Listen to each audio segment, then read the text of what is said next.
क्या ऐसा करे कि वह भगवान को प्राप्त करे?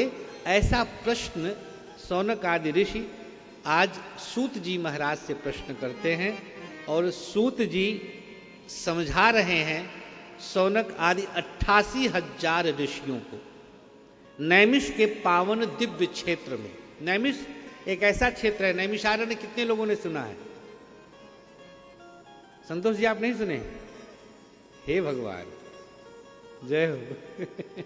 सीतापुर जिले में नैमिषारण्य एक दिव्य पावन क्षेत्र है जो चक्र से बना है ब्रह्मा जी के, जहां पर कलयुग का प्रवेश नहीं माना जाता। मनु शतरूपा ने वहां 1000 वर्ष तक तप किया। निमिष पलक नैमिषारण्य इससे बना है। यहीं पर 88,000 ऋषि सूत जी महाराज से, जो सुखदेव जी के परम प्रिय शिष्य हैं, उनसे प्रश्न करते हैं कि जो व्यक्ति बिल्कुल मृत्यु लोक पर आया है और तमाम भोगों में लिप्त है, वह अगर भगवान को पाना चाहे तो क्या करे, ये हमें विस्तार से बताएं। सूत जी बड़े प्रसन्न होते हैं यह प्रश्न श्रवण करके, क्योंकि परम कुशल वक्ता है। एक गुरु उदार शिष्य से सदैव प्रसन्न होता है जो ऐसे प्रश्न करे जिससे लोक समाज का कल्याण हो। सूत जी महाराज कहते हैं कि बहुत अच्छा सा प्रश्न आपने किया है, और यह संपूर्ण सृष्टि देखो, यह काल व्याल मुख ग्रास, काल रूपी सर्प के मुख का ग्रास बनकर के जीवन मनुष्य पड़ा हुआ है। सूत जी महाराज कह रहे हैं कब सर्प मुख बंद करे और आप इस लीला को समाप्त पाएं, ये कोई नहीं जानता है। तभी हमने बताया कि सांसें तक तो हमें गिन करके मिली हैं और हम भटकते रहते हैं किन किन चीजों में, उसको ही भूल जाते हैं जिससे सब कुछ हो रहा है, और भटकाव को हम अंगीकार कर लेते हैं जो परम नश्वर है।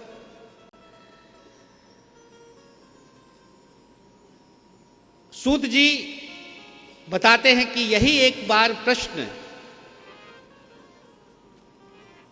नारद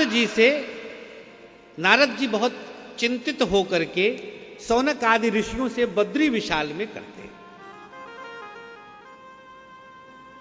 शौनक आदि ऋषि का अच्छा नारद जी प्रश्न किए, क्यों, क्या हुआ, इससे ऐसा क्या हुआ? नारद जी तो एक जगह स्थिर होकर बैठ ही नहीं सकते, उनको तो श्राप लगा है कि वो एक जगह स्थिरता नहीं प्राप्त करेंगे।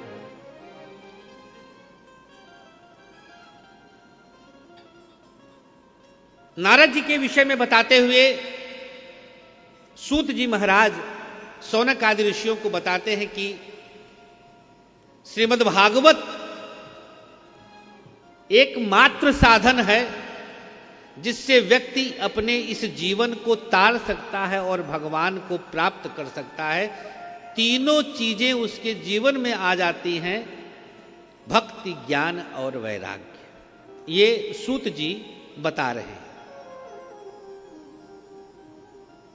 जन्मांतरे भवेत पुण्यम तथा भागवतम लभेत। सूत जी बताते हैं कि जब शौनक आदि ऋषि श्रीमद् भागवत की महिमा का वर्णन कर रहे हैं तो शौनक आदि ऋषि घबरा करके नारद जी को भागवत सुनाने का प्रयोजन पूछते हैं